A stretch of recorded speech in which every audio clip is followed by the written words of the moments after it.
We have many, many good friends with us tonight, and as always, before many more minutes have passed, frankly, I am in hopes to have made some more good friends. So that you may the better understand what I'm talking about, if you don't already know this. Long before coming into this profession, I was in the world of textiles. This is true.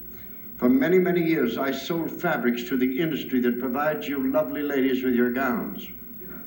And since every salesman must have an approach, regardless of what industry he represents, mine was telling a prospective buyer a story, he would laugh. I would tell him another, he would laugh. I would suddenly forget what I came for. He would laugh. 10 minutes later, he sold me a raffle book for the Holy Name Society. And he would laugh.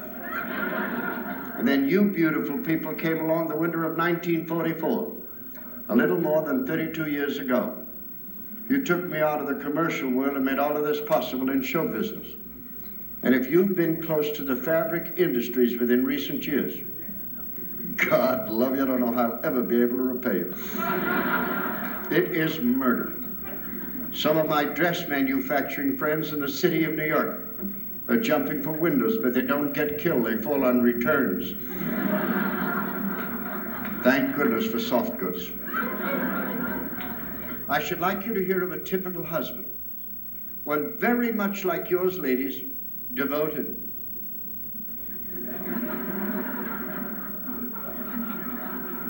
Who comes home to his adored wife one evening, and he says, Annie, you know, Annie, I bought a bargain this morning.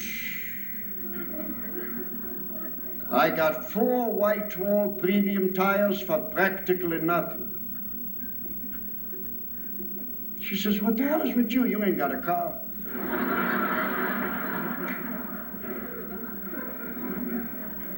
He says, what the hell is with you? You wear brassieres. Go ahead, explain it.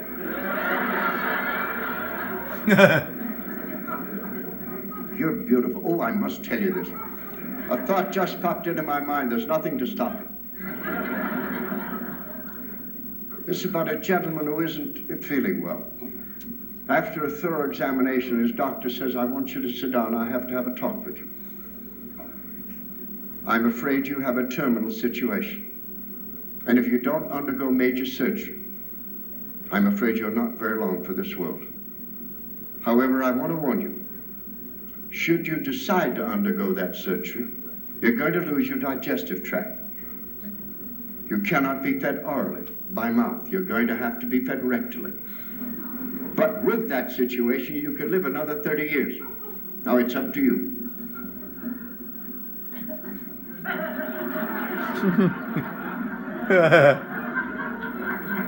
Well, so I wouldn't sit so much.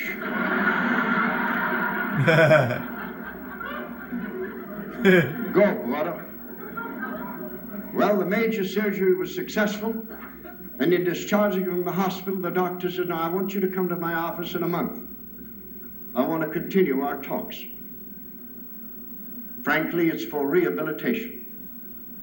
A month later, the patient walked into the doctor's office. The doctor sat at his desk. The patient stood directly before him. They were in conversation. Right in the midst of the conversation, the patient began doing this.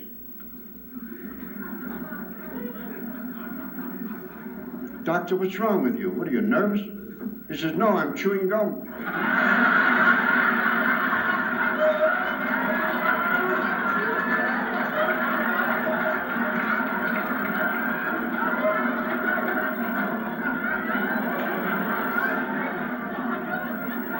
Let me take you back to husbands and wives for a minute. Tell you about a husband who comes home from work a little earlier than usual. Unexpectedly walks into the bedroom and finds his wife completely nude, all spread out on the bed. Oh, you recognize her. She's from Woonsocket.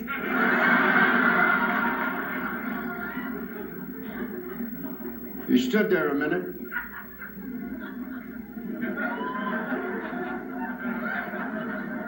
What the hell is this?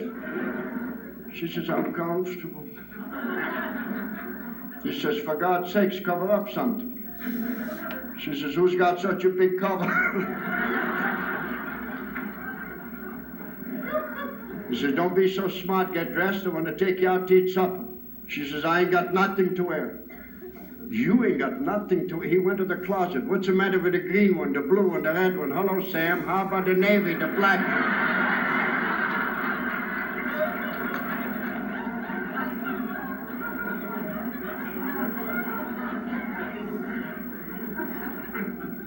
And here's a little woman who comes home and finds her husband in a compromising position with a strange lady.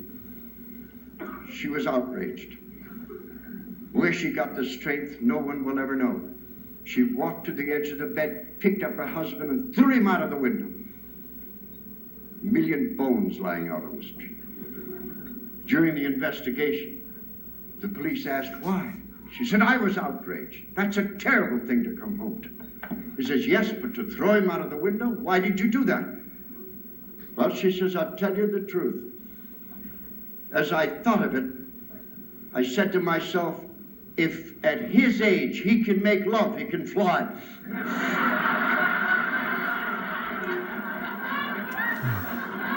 And in contrast to your beautiful mood, and you're always beautiful, I want to take advantage of your good nature and tell you of a couple who've been married for 30 years. And for 30 years, it's been murder.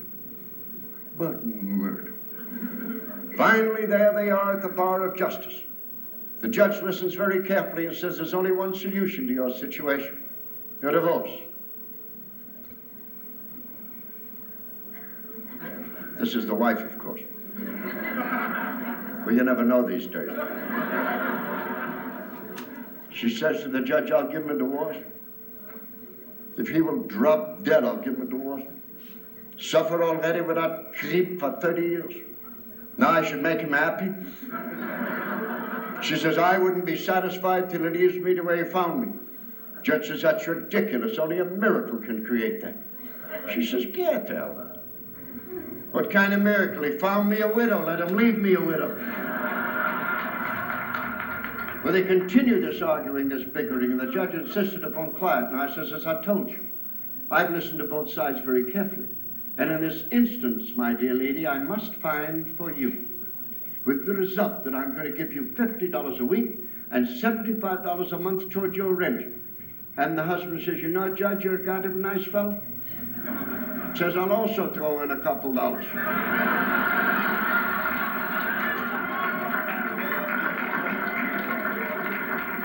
It'll never happen. Don't worry about it.